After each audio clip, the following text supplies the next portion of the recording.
नमस्कार दोस्तों, आपका स्वागत है ऑनलाइन स्टडी विद डी के चैनल पर, जिसमें हम अपनी टेस्ट सीरीज की सीरीज चला रहे हैं, जिसमें हम 2011 से 2023 तक के क्वेश्चनों की प्रैक्टिस कर रहे थे। ये है पार्ट नंबर 6। चलिए सीरीज को आगे बढ़ाते हैं और क्वेश्चंस की शुरुआत करते हैं। क्वेश्चंस पर जाने से पहले प्ले स्टोर पर जाकर आप हमारी ऐप को डाउनलोड कर सकते हैं, जिसका नाम है ऑनलाइन स्टडी विद डी के, जिस पर आप सीटेट की ईवीएस रामबाण मिल जाएगी, जिससे आपके 15 नंबर पक्के हो जाएंगे और आप फ्री में हमारी पीडीएफ्स और नोट्स को पढ़ सकते हैं और टेस्ट सीरीज लगा सकते हैं। चलिए आते हैं आज के पहले प्रश्न पर। एनसीएफ 2005 के अनुसार गलतियां इस कारण महत्वपूर्ण होती हैं। मतलब एनसीएफ, ठीक है, 2005 के अकॉर्डिंग गलतियां जो आप मिस्टेक्स करते हैं पढ़ने में, वो क्या होती, कैसी होती? चलिए इसका जवाब दीजिए कमेंट में। यह विद्यार्थियों को उत्तीर्ण एवं अनुत्तीर्ण समूह में वर्गीकृत करती हैं। भैया ये तो गलत बात होगी, बांटना, ठीक है। यह अध्यापकों को बच्चों को डांटने के लिए, डांटना देखो बिल्कुल गलत बात है। ये बच्चों के विचारों की अंतर्दृष्टि उपलब्ध कराती हैं तथा समाधानों को पहचानने में सहायता करती हैं। चलो देखते। ये कक्षा में कुछ बच्चों को हटाने के लिए आधार उपलब्ध कराती है। नहीं। सबसे अच्छा क्या है? ये बच्चों के विचारों को जानने में मदद करती है कि बच्चा किस तरीके से सोच रहा है, ठीक है, एक टीचर को। चलते हैं अगले प्रश्न पर।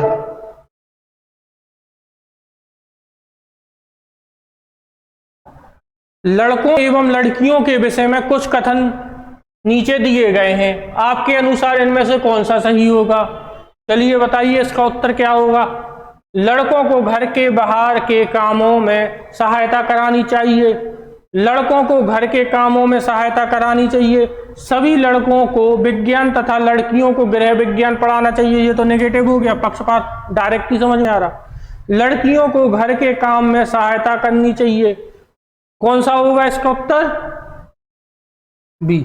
लड़कों को भी घर के काम में हाथ बटाना चाहिए, लड़कियां ही नहीं करेंगी सब। इन तीनों में क्या साबित हो रहा? ये सारे पक्षपात कर रहे जेंडर्स को लेकर, और इसमें पक्षपात नहीं हुआ। इसमें कह रहे हाथ बटाओ, लड़के भी लड़कियों के काम में हाथ बटाएं। ठीक है, बात समझ में आई?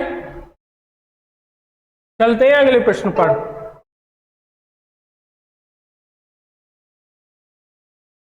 एक प्रभावशाली अध्यापिका, मतलब आप एक अच्छे अध्यापक हैं, अध्यापिका हैं, होने के लिए यह महत्वपूर्ण है। क्या महत्वपूर्ण है? आपके अंदर कौन सी क्वालिटी होनी चाहिए कि आप एक अच्छे टीचर माने? चलिए उत्तर दीजिए इसका। पुस्तक से उत्तरों को लिखने पर बल देना, सामूहिक गतिविधियों के बजाय वैयक्तिक अधिगम पर ध्यान देना, विद्यार्थियों के द्वारा प्रश्न पूछने के कारण उत्पन्न व्यवधान की अनदेखी करना, प्रत्येक बच्चे के संपर्क में रहना। देखो कितना सरल हो जाता। ये नेगेटिव, पुस्तक के उत्तर लिखवाएंगे क्या? रटे रटाए काम करवाएंगे? नहीं। सामूहिक गतिविधियों की वजह वैयक्तिक? नहीं। विद्यार्थियों के द्वारा प्रश्न पूछने के कारण को अनदेखी कर देना? नहीं भैया, वो प्रश्न पूछेंगे उनके जवाब देना। सबसे अच्छा क्या है? प्रत्येक बच्चे के संपर्क में रहना। आप उसके संपर्क में रहेंगे, उसका सूक्ष्म अवलोकन करेंगे, उसकी कमजोरियों को समझेंगे और उसकी समस्या का समाधान करेंगे। चलिए चलते हैं अगले प्रश्न पर।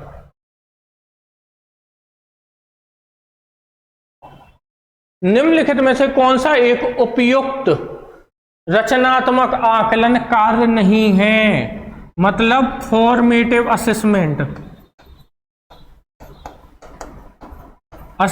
नहीं है।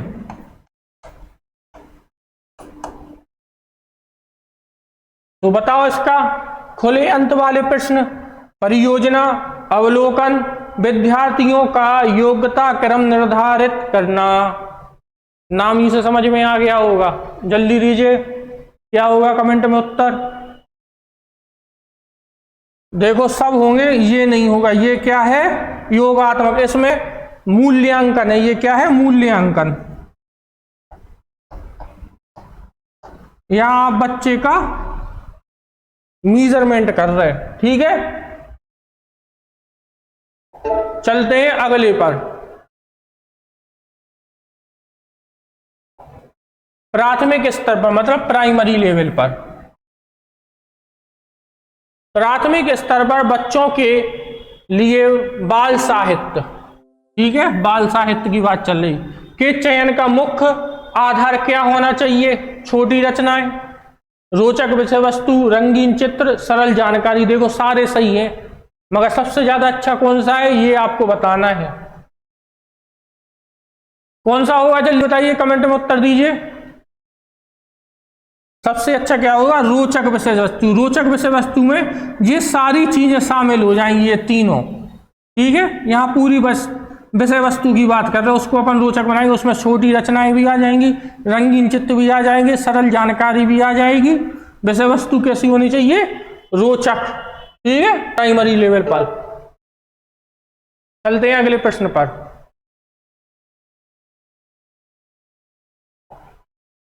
कौन सा प्रश्न बच्चों की भाषा क्षमता का सही आकलन करेगा? मतलब आपकी लैंग्वेज स्किल्स का, कि आपको कितनी भाषा आती है, उसका सही आकलन करेगा। इसका कौन सा विकल्प सबसे अच्छा उदाहरण होगा? लड़की ने किसके दाम नहीं बताए, ठीक है। बी, लड़की टोकरी में क्या बेच रही थी? यदि तुम आम बेचोगे तो उसके कितने दाम लोगे और क्यों? आजकल आम का दाम कितना है? तो आपको पढ़ के ही समझ में आ गया होगा कि कौन सा होगा। देखो यहाँ लड़की ने किसके दाम बताए, एक शब्द में उत्तर हो जाएगा, आम के। लड़की टोकरी में क्या बेच रही थी? आम बेच रही थी, ठीक है। और यहाँ क्या, आज के दाम कितने, उसने कह दिया 20 रुपए या 50 रुपए केजी। मगर इसमें क्या होगा, उसको बहुत जानकारी देने का और बोलने का मौका मिलेगा।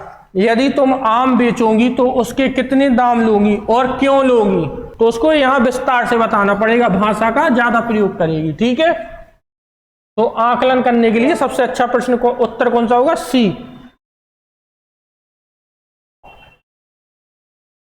हमारी कक्षाओं में बच्चे भिन्न भिन्न भाषिक पृष्ठभूमि से आते हैं, मतलब अलग अलग, ठीक है, अलग अलग सामाजिक परिवेश से आते हैं। तो इसके बारे में क्या उत्तर सही होगा? उनकी भाषाओं को भी कक्षा में सम्मान देना अनिवार्य है। उनकी भाषाओं को सीखना सभी शिक्षार्थियों के लिए अनिवार्य है, गलत बात है। भाषा की पाठ्य पुस्तक में उनकी सभी भाषाओं के शब्द वाक्य होना अनिवार्य नहीं हो सकते। उनकी सभी भाषाओं की जानकारी शिक्षक के लिए अनिवार्य है नहीं। सबसे अच्छा क्या होगा? उनकी भाषाओं को भी कक्षा में सम्मान देना चाहिए, ठीक है। चलते हैं अगले प्रश्न पर। ये वाले अपन बहुत बार लगा चुके ना, उनकी मातृभाषा से जोड़कर पढ़ाना चाहिए। चलो इसका उत्तर दो सब लोग कमेंट में जल्दी। भाषा खाली स्थान और खाली स्थान का एक उत्तम साधन है। किसका उत्तम साधन है?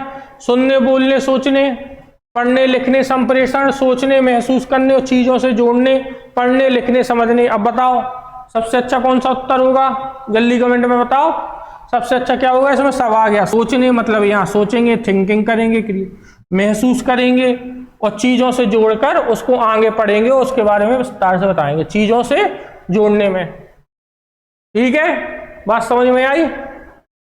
सोचेंगे, थिंकिंग करेंगे, उसको महसूस करेंगे, फिर अपने अंदर उतारेंगे और चीजों से जोड़कर उसको और अच्छे से समझेंगे।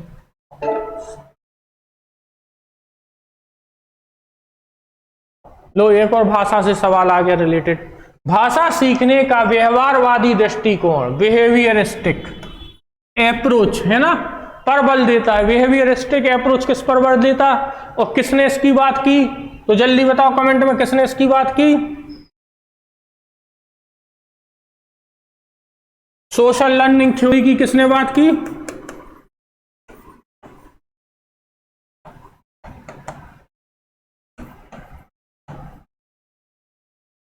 Albert Bandura.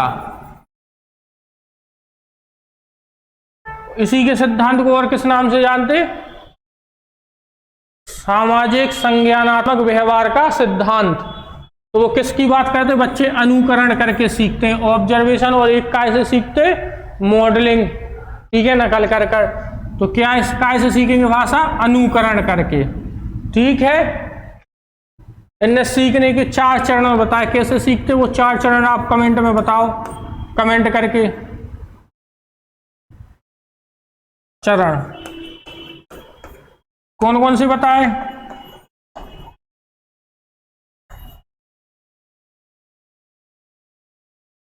अटेंशन, रिटेंशन और रिप्रोडक्शन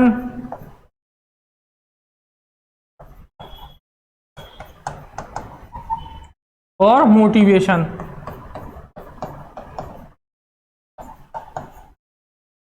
यहां ध्यान देगा, उसको धारण करेगा, मेमोरी की बात आ जाती है यहां से उसको उत्पादित करेगा, मतलब उस पर बात करेगा, चर्चा, और मोटिवेशन, रीइंफोर्समेंट की बात आ जाती। ठीक है, चलते हैं अगले प्रश्न पर।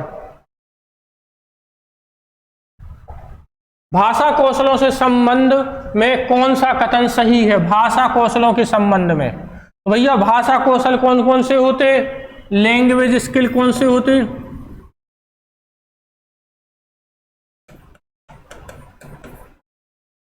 L S R W, ये 4 प्रकार के होते हैं।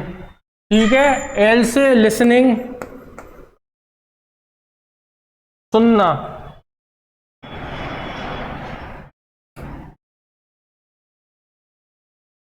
ठीक है,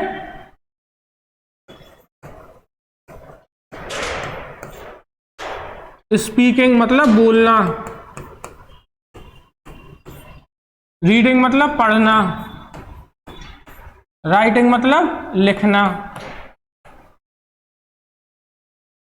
ठीक है, और ये एक क्रम में चलते, पहले बच्चा सुनना सीखेगा, ये तो है नहीं कि बच्चा सीखा पढ़ना सीख जाए या लिखना सीख जाए।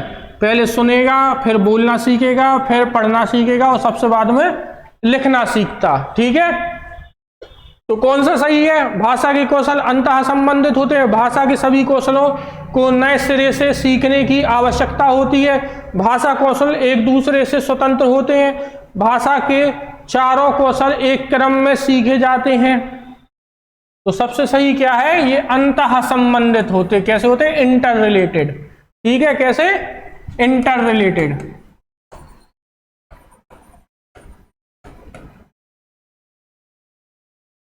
रिलेटेड। ठीक है, चलते हैं अगले प्रश्न पर। कक्षा 1 और 2 के शुरुआती समय में पढ़ाने का प्रारंभ खाली स्थान से हो और किस खाली स्थान के लिए हो। ठीक है, आप कक्षा 2 को पढ़ा रहे हैं तो किस चीज से शुरुआत होगी आपकी पढ़ाते समय, और किस चीज के लिए जाओगे एंड में, इसके बारे में बताना। अर्थ और उद्देश्य, अक्षर ज्ञान और मनोरंजन, शब्द पहचानना और मूल्यांकन। नहीं, प्राइमरी लेवल पे कहाँ मूल्यांकन? अक्षर ज्ञान और उद्देश्य सबसे अच्छा क्या है इसके अंदर? सब आगे अर्थ हो, उनको समझ में आए चीजें हो, और एक किसी उद्देश्य की प्राप्ति हो उनकी, आपके सिखाने की। ठीक है, आप जिस उद्देश्य से सिखा रहे हो उस तक पहुंचो। ठीक है, चलते हैं अगले प्रश्न पर। लिखना, ये बताओ जल्दी सब लोग कमेंट में, क्या होगा इसका? जल्दी उत्तर बताओ। लिखना क्या है? एक बेहद जटिल प्रक्रिया है, एक अनिवार्य कुशलता है जिसे जल्दी प्राप्त किया जा सकता है। एक तो देखो ये गलत अलग ही समझ में आ गया, एक तरह की बातचीत है, एक अत्यंत यांत्रिक प्रक्रिया है। कमेंट में बताओ। अच्छा क्वेश्चन है। एक तरह की बातचीत है लिखना भी। लिखते समय भी आप अपने विचार लिखते ना, और बात करते जाते कभी कभी लोग लिखते हुए, तो एक तरह की बातचीत है। पत्र लिखकर बात करते ना एक दूसरे को भेजकर। ठीक है, आप उसकी पढ़ी हुई लिखी हुई चीज को पढ़कर समझते हो उसकी बात को कि वो क्या कहना चाह रहा राइटर। कक्षा 1 के बच्चे मतलब फर्स्ट क्लास खालिस्तान एवं खालिस्तान से प्राप्त बोलचाल की भाषा के अनुभवों को लेकर ही विद्यालय, मतलब वो अपने लैंग्वेज के कुछ अनुभवों को लेकर विद्यालय में आते। बच्चे टूटी फूटी लैंग्वेज बोलना सीख कर आता ना, तो कैसे आता वो लेकर, कहाँ से आता? घर परिवार पड़ोसी, घर परिवार परिवेश, घर परिवार दोस्तों, और घर परिवार टीवी। अब जल्दी बताओ इसका सही उत्तर क्या है? 2 ऑप्शंस में आप कंफ्यूज होंगे। इसमें ए और बी में। तो इन दोनों में से सही कौन सा है? घर, परिवार और परिवेश। परिवेश में पड़ोसी भी आ गए, दोस्त भी आ गए, है ना। ये अपन को पढ़ना है और समझना है सबसे अच्छा कौन सा होगा। जितनी आपकी वर्ड मीनिंग रिच होगी, भाषा पे कमांड होगी, उतना अच्छा आपको बाल विकास बनेगा। चलते हैं अगले प्रश्न पर।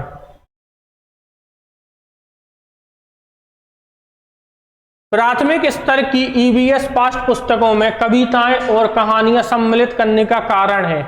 अब भाई आप स्टोरी, कहानी जो जोड़ रहे, तो क्यों जोड़ रहे? विद्यार्थियों में साहित्यिक रुचि विकसित करने के लिए। मगर प्राथमिक में कहां पर साहित्य में रुचि? ठीक है, ये तो गलत हो जाएगा। विषय के अधिगम में अनुमोद प्रमोद प्रदान करने के लिए, मूल संकल्पनाओं के अधिगम में वृद्धि करने के लिए, विषय वस्तु को प्रस्तुत करने की नित्यचर्या और एक रास्ता को में परिवर्तन के लिए। तो क्या करना है? जल्दी कमेंट में उत्तर दो, क्या होगा इसका सही उत्तर? विषय को पढ़ाते पढ़ाते बीच में उनको विषय में आनंद महसूस हो, है ना, वो बोलना हो। तो क्या होगा इसका सही उत्तर? बी, विषय के अधिगम में अनुमोद प्रमोद प्रदान करना प्राथमिक स्तर पर, प्राइमरी लेवल पर। अब देखो, शालिनी ने कक्षा 4 के विद्यार्थियों को विज्ञान केंद्र दिखाने के लिए शैक्षणिक भ्रमण की योजना बनाई। मतलब वो साइंस लाइब्रेरी ले जा रही। ठीक है, नीचे दिया गया कौन सा सामान्य निर्देश इस भ्रमण के लिए अप्रासंगिक है, मतलब गलत है। ठीक है, 3 तो ठीक होंगे, 1 गलत होगा। तो बताओ जल्दी इसका कमेंट में उत्तर। प्रदर्शनी के समय अपनी शंकाओं के विषय में प्रश्न पूछना। बिल्कुल बच्चे पूछेंगे और उनका उत्तर देंगे। ठीक है, जब तो पता चलेगा कि बच्चे को देख के समझ रहे और समझने की कोशिश कर रहे। अपना दिन भर का पूरा बस्ता लेकर आना, बिना मुझे सूचित किए कहीं ना जाना, अपने साथ पेन और नोटपैड ले जाना। तो आपने पढ़ा होगा ना, जब भ्रमण पे जाते वो वाले क्वेश्चन पढ़े थे, तो बच्चे नोट करेंगे, पूछेंगे, अवलोकन करेंगे। तो उसके हिसाब से इसका सही उत्तर कौन सा होगा, जल्दी बताओ। गलत, तो ये 3 तो सही है, ये गलत है। अपना बस्ता लेकर आना, वो उसको घुमाने भ्रमण पर लेके जा रही और रियल लाइफ एग्जाम्पल से जोड़ के सिखाना चाह रही, ना कि कहीं स्कूल ले जा रही कि पूरा बस्ता लेकर आओ। पढ़ने से समझ में आ गया होगा। चलते हैं अगले प्रश्न पर। कक्षा 5 के विद्यार्थियों को पर्यावरणीय चिंताओं के बारे में पढ़ाते समय प्रीति प्रदूषण पर अधिक बल देना चाहती है। ठीक है, प्रदूषण को सिखाना चाहती। वांछित उद्देश्य को प्राप्त करने के लिए नीचे दिए क्रियाकलापों में से कौन सा सर्वाधिक प्रभावी हो सकता है? सबसे अच्छा कौन सा होगा ऑप्शन की? वो प्रदूषण के बारे में ज्यादा से ज्यादा बच्चों को समझा सके। विद्यार्थियों से विभिन्न प्रकार के प्रदूषणों के चार्ट बनवाना। चार्ट, चलो देखते हैं। विद्यार्थियों को शैक्षणिक भ्रमण पर ले जाकर किसी प्रदूषित नदी को दिखाना। विद्यार्थियों से विभिन्न प्रकार के प्रदूषणों से संबंधित सामूहिक परियोजनाओं पर कार्य करने के लिए कहना। किसी विशेषज्ञ को नियंत्रित करके वायु, जल और ध्वनि प्रदूषण के बारे में भाषण देना। ये तो नेगेटिव हो जाएगा। सबसे अच्छा कौन सा होगा, कमेंट में बता जल्दी। सबसे अच्छा होगा सी, बच्चों से कहेंगे कि प्रदूषण संबंधित सामूहिक परियोजना बनाओ, कार्य करो उस पर, जिसमें बच्चे एक दूसरे से कोऑपरेटिव लर्निंग करेंगे, खुद कर सीखेंगे और अवलोकन करेंगे और निष्कर्ष निकालेंगे कि क्यों हो रहा, और संयोग की भावना भी बनेगी। परियोजना कार्य करेंगे तो एक दूसरे से।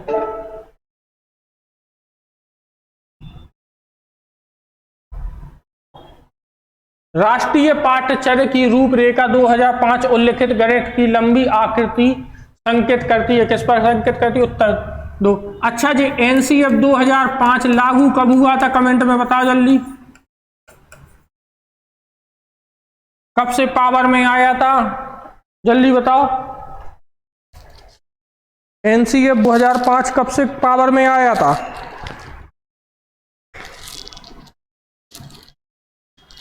जल्दी बताओ। 7 सितंबर 2005। ये तो सबको पता, मगर डेट क्या है? 7 सितंबर। एमपी टेट में पूछ लेते ये क्वेश्चन ऐसे। इसके अंदर 21 फोकस समूह बनाए गए थे।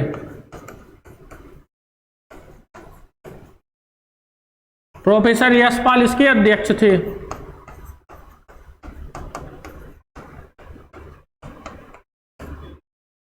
ठीक है, टोटल 38 सदस्य थे। कितने सदस्य थे?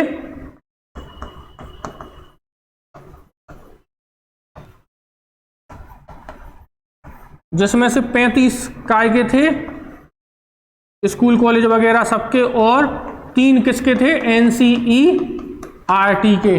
ठीक है, तो क्या है? चुनौतीपूर्ण समस्याओं को हल करना, गणित के खेलों का सृजन, हस्त सिद्ध अनुभव प्रदान करना, एक संकल्पना पर दूसरी संकल्पना बनाना। क्या होगा इसका? एक संकल्पना पर दूसरी संकल्पना बनाना, एक चीज से दूसरी चीज को जोड़कर पढ़ाना और उस चीज को आगे बढ़ाना। ठीक है, चलते हैं अगले प्रश्न पर।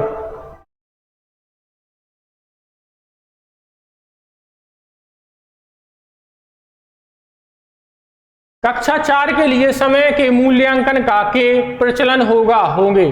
ठीक है, कक्षा 4 में आप समय पढ़ा रहे बच्चों को, उसके लिए क्या होगा? केवल सादृश्य घड़ियों पर समय पढ़ाना, अंकीय घड़ी और सादृश्य घड़ी पर समय पढ़ाना, आधा घंटा अधिक, चौथाई घंटा अधिक, चौथाई घंटा कम, AM और PM की संकल्पना, मिनट और सेकंड में संबंध, केवल अंकीय घड़ी पर समय पढ़ाना, AM PM की संकल्पना, केवल। देखो ये कितना आसान सवाल है, अगर नहीं भी आता होता तो बन जाता। ये केवल आ गया, नेगेटिव। ठीक है, केवल अंकीय, गलत। केवल अंकीय घड़ी पर समय पढ़ाना, गलत। सबसे अच्छा क्या है?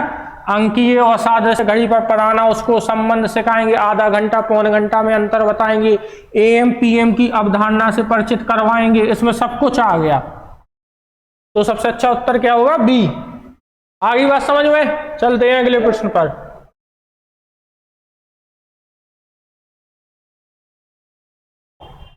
ये बड़ा सा लग रहा होगा मगर है बहुत सिंपल। शिक्षिका ने कक्षा 5 के समाचार पत्र वितरित करके छात्रों से सबसे बाद के मैच में भारतीय टीम के खिलाड़ियों के क्रिकेट के स्तर को पढ़ने के लिए कहा। उसके पश्चात उसने छात्रों से इन स्कोरों का दंड ग्राफ, मतलब ग्राफ पेपर पर, ठीक है,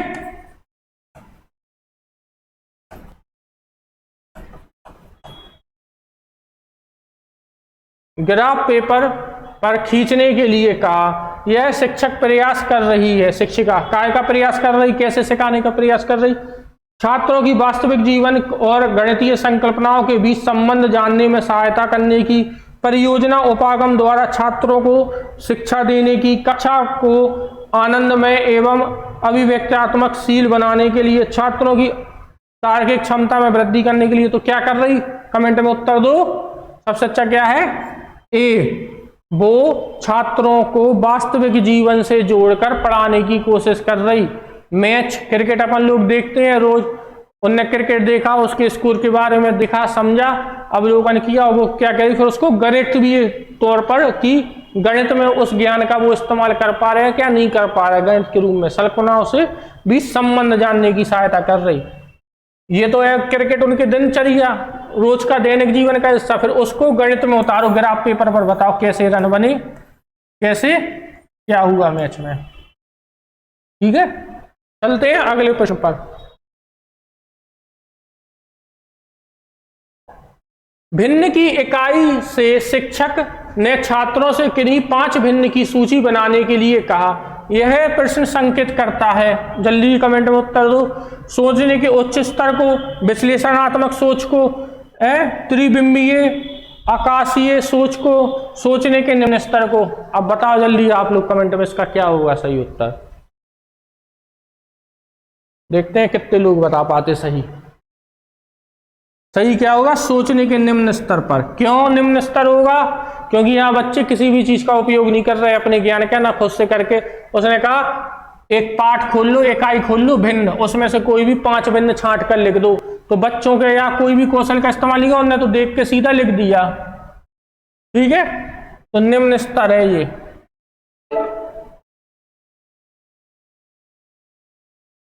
चलो इसका उत्तर बताओ। नीचे दिए गए चित्र के कुल कितनी आयत है, में कुल कितनी आयत है। उपरोक्त प्रश्न जांच कर रहा है बच्चों के कौन से स्तर की जांच कर रहा है, शिक्षार्थियों के ज्ञान की, शिक्षार्थियों के समक्ष बोधगम्यता की, शिक्षार्थियों की सृजनता की, शिक्षार्थियों को याद करने की शक्ति की। याद करना तो नेगेटिव ही हो गया, काय की कर रहा, शिक्षार्थियों की समझ की कि वो आयत के बारे में कितना जानते हैं, कि उन्हें अवधारणा पता है कि नहीं, कि वो छांट पाते कि कितने आयत हैं कि कितने नहीं। ठीक है, ज्ञान की नहीं कर रहे, कि आयत के बारे में थोड़ा बहुत जानते कि नहीं जानते।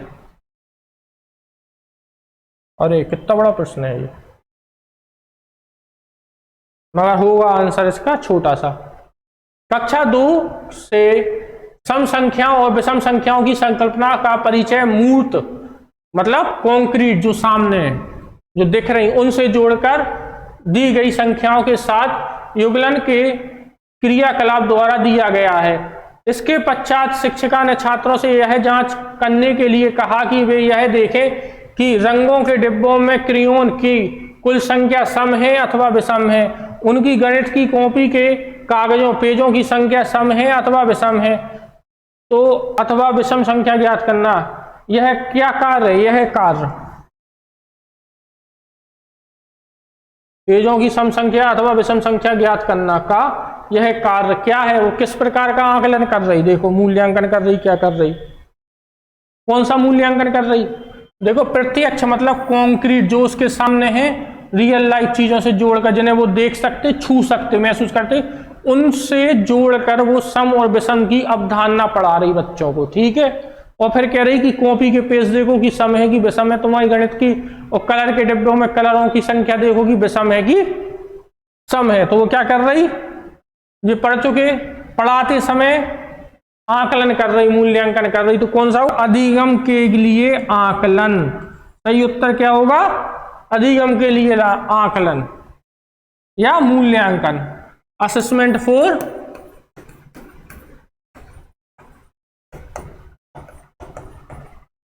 लर्निंग, या मूल्यांकन को क्या बोलते हैं, इवैल्यूएशन फॉर लर्निंग। और ये कैसा मूल्यांकन है, रचनात्मक मूल्यांकन,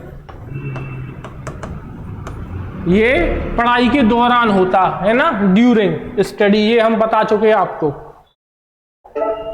मूल्यांकन असेसमेंट बहुत अच्छे से समझाया था। राष्ट्रीय पाठ्यचर्या की रूपरेखा 2005 में यह उल्लेखित किया गया है कि गणित शिक्षण महत्वाकांक्षी, सुसंगत और महत्वपूर्ण होना चाहिए। यह महत्वाकांक्षी से तात्पर्य निम्नलिखित में से किस उपलब्धि से है, महत्वाकांक्षी, हायर, गणित के संकीर्ण उद्देश्य, ये तो प्राइमरी लेवल पे होता, गणित को अन्य विषयों से जोड़ने की, गणित के अनुप्रयोग की, गणित के उच्च उद्देश्यों की, लक्ष्यों की। तो क्या होगा, जल्दी कमेंट में उत्तर दो, गणित के उच्च उद्देश्यों की। चलते हैं अगले प्रश्न पर। निम्नलिखित में से कौन सा कथन सत्य है, अब बताओ कौन सा कथन सत्य है। आनुवांशिकता बनावट व्यक्तित्व के परिवेश की गुणवत्ता के प्रति प्रत्युत्तरात्मक को प्रभावित करती है। गोद लिए गए बच्चों का वही बुद्धि लब्धांक IQ होगा जो गोद लिए गए उनके सहोदर भाई बहन का होगा। ये तो गलत होगा, अब दो भाई बहन एक जैसे थोड़ी होते, अंतर पाया जाता। अनुभव मस्तिष्क के विकास को प्रभावित नहीं करता, भैया करता है, ये भी गलत होगा। विद्यालयीकरण का बुद्धि पर कोई प्रभाव नहीं पड़ता, कैसे नहीं पड़ता, विद्यालय का पड़ता है। तो सबसे अच्छा उत्तर क्या होगा, देखो आपने ऑप्शन पढ़े, 3 गलत निकला है तो एक ही सही बचा। आनुवांशिकता व्यक्तियों की शारीरिक गतिविधियों को करती, ठीक है, इसमें हेरिडिटी में यही सब तो आ जाती, शारीरिक बनावट, IQ वगैरह, और ये विकास को भी प्रभावित करती है। और विकास आनुवांशिकता को प्रभावित करता, दोनों कैसे होते, इंटर रिलेटेड होते, और कैसे होते, गुणात्मक होते, एक दूसरे से गुणात्मक रूप में होते।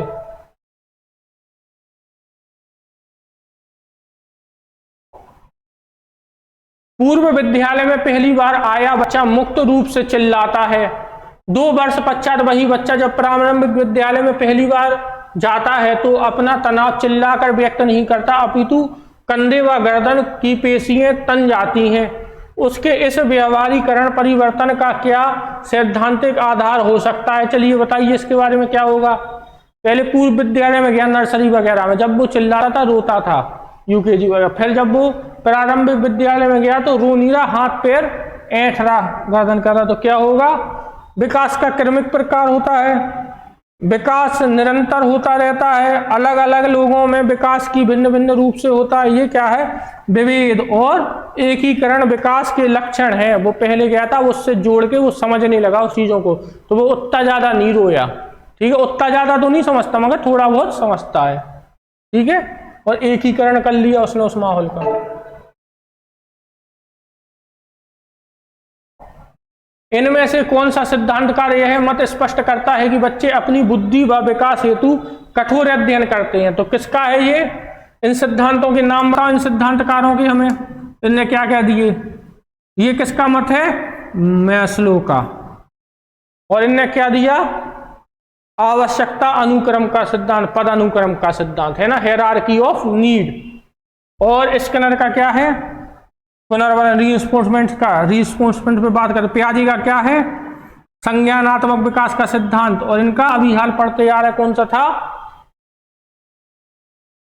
कौन सा था? Social learning theory.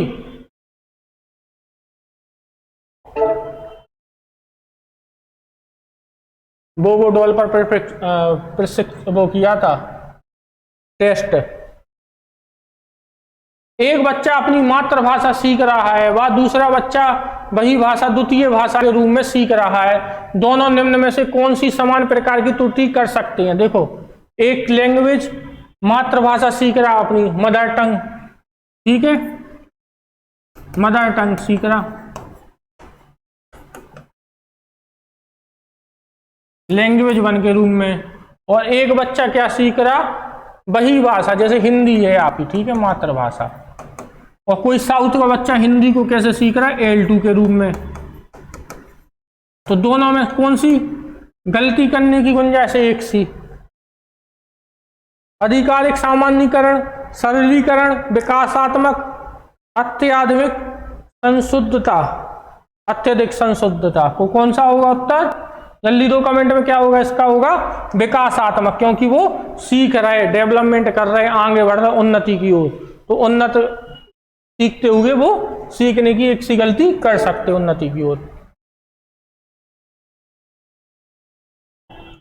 विद्यालयों में समावेशन मुक्तता केंद्रित होता है, मतलब समावेशन, सबको साथ लेके चलना, इंक्लूसिव एजुकेशन की बात चल रही।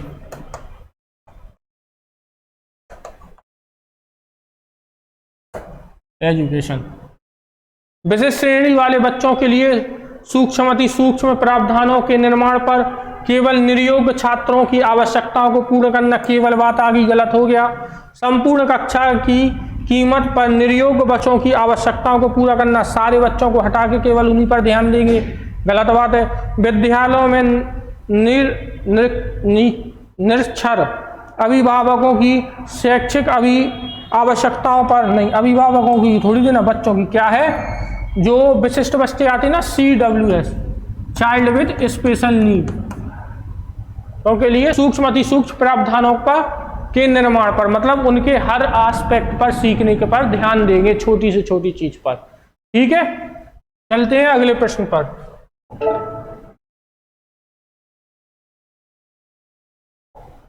बहुशैक्षिक शास्त्रीय तकनीकें, वर्गीकृत अधिगम सामग्री, बहु आकलन तकनीकें तथा परिवर्तनीय जटिलता एवं सामग्री का स्वरूप निम्नलिखित में से किसके संबद्ध है? किससे संबंध है? सार्वभौमिक अधिगम प्रारूप, विभेदिक अनुदेशन, उपचारात्मक शिक्षण और पारस्परिक शिक्षण। तो जल्दी बताओ कमेंट में। बहु शिक्षण, शास्त्रीय तकनीक, वर्गीकरण, अधिगम सामग्री, बहु आकलन, अलग अलग चीजों का कर रहे उपयोग है ना, तकनीक, परिवर्तनीय जटिलता एवं सामग्री का स्वरूप निम्न में से किससे? विभेदित अनुदेशन से है, विभेद करने से, अलग अलग चीजों का उपयोग करके चीजों को समझने का और निकालने का, अलग अलग पक्षों को समझने का कोशिश कर रहे हैं। अब में अंतर को समझने का, किसमें क्या दिक्कत आ रही। चलते हैं अगले प्रश्न पर। अध्यापक के दृष्टिकोण से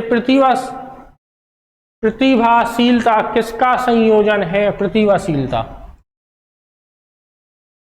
उच्च योग्यता, उच्च सृजनात्मकता, उच्च वचनबद्धता, उच्च प्रेरणा, उच्च वचनबद्धता, उच्च क्षमता, उच्च योग्यता, उच्च क्षमता, उच्च वचनबद्धता, उच्च क्षमता, उच्च सृजनात्मकता, उच्च स्मरण शक्ति। तो बताओ जल्दी, समझ के ही आ गया होगा पढ़ के। वचनबद्धता से हमें क्या लेना देना? क्या है? उच्च क्षमता, सृजनात्मकता, यहाँ मौलिकता होगी, वो खुद क्रिएट करेंगे कुछ चीज, कंस्ट्रक्टिविस्ट होंगे।